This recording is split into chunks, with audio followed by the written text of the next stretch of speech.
Most of our lives are built on a simple, unwritten rule. Spoken words eventually dissolve. Casual venting, half-baked ideas, and clumsy jokes were always protected by the natural decay of human memory. This temporal decay serves as a vital safety net. Because we know our words won't last forever, we feel safe testing new thoughts and working through friction without the fear of a permanent record. But that baseline is shifting. Ambient AI, always-on voice recorders and smart glasses, is being woven into the background of our lives, turning those temporary moments into index data. When we lose that expiration date, we lose more than just privacy. We lose the functional mechanics of trust that allow a relationship to actually grow. The standard corporate pitch for these tools focuses on workflow efficiency. It frames continuous recording as the only way to streamline our tasks and reduce our daily cognitive load. This is often paired with a narrative of benign utility, the idea that AI is just a helpful, quiet assistant.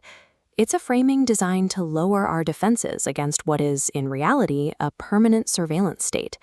But prioritizing short-term output ignores the long-term stability of the network. A social system becomes rigid and brittle when every interaction is logged. The perceived efficiency gains eventually collapse under the weight of that permanence. If the archive destroys the trust required to speak honestly, the data it collects becomes a record of a performance, not a collaboration. In network security, forward secrecy ensures past messages stay safe by destroying temporary session keys the moment you finish. Human forgetting is our biological version. Letting casual dialogue decay creates containment zones, ensuring past mistakes don't compromise our current state.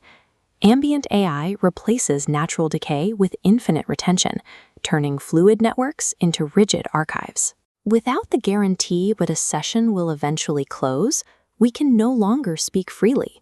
We are forced into a defensive, zero-trust way of living.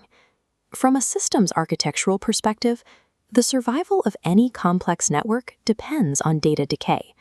Forgetting isn't a biological flaw. It's a critical mechanism for keeping a system stable and clear of historical noise. This is a technical standard from a secure kernel. It uses a time-to-live, or TTL gate. If an action falls outside of its specific time window, the system ruthlessly rejects it to prevent system overload and errors. We enforce these strict expiration rules in our digital software to keep it functional, yet we are actively stripping those same garbage collection mechanisms away from our human social networks. We have to treat the preservation of forgetting as a hard requirement for our technology, not a problem that needs to be solved.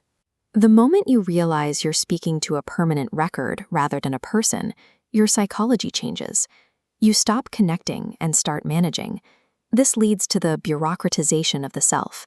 We begin treating friends and confidants as counterparties, carefully calculating every word to mitigate future risk.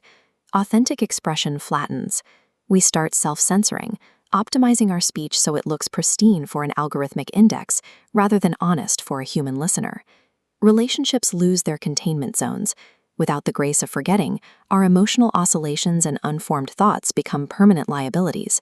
Ultimately, these private dialogues are being enclosed as proprietary training data. We are effectively trading our private, informal spaces for corporate resources. To protect this, we need technical prohibitions. New hardware must have physical or logic gate level blocks that prevent continuous recording of our private environments. We must also demand automated entropy hooks, software protocols that force data to decay, simulating the natural entropy we need to interact safely. Real connection requires us to be able to forget. If you knew that every conversation you had today would be searchable for the rest of your life, what would you choose to leave unsaid?